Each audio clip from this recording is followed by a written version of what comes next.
మన భారతదేశంలో పదవులు కొన్ని ఉన్నాయి. ఓకే, మరి ఈ పదవులు ఏవైతే ఉన్నాయో ఈ పదవులు పోటీ చేయడానికి కావాల్సిన మినిమం అర్హత వయసు ఎంత అనేది ఇప్పుడు మనం చూద్దాం.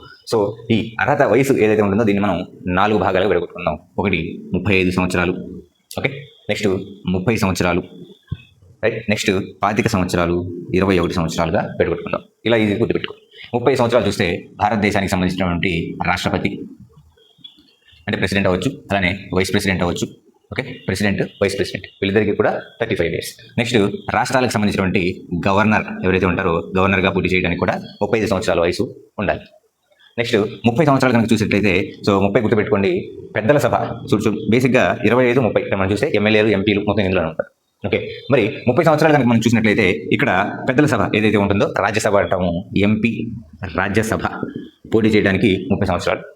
అలానే శాసన మండలి ఏదైతే ఉంటుందో ఎమ్మెల్సీగా పోటీ చేయడానికి కూడా 30 సంవత్సరాల వయసు కలిగి ఉండాలి. నెక్స్ట్ 25 సంవత్సరాలు చూస్తే సో భారతదేశానికి ప్రధానమంత్రిగా పోటీ చేయడానికి, సీఎం పదవికి అర్హత సాధించడానికైనా, అలానే ఎమ్మెల్యేలు వీటన్ని కూడా మనకి ఈ 25 years అని చెప్పి మనం చెప్పుకోవచ్చు. అలానే రాజ్యసభ ఎంపీ లోక్సభ ఎంపీ కూడా 25 years అని మనం చెప్పుకోవచ్చు. మరి 21 ఏళ్ళకి సర్పంచ్.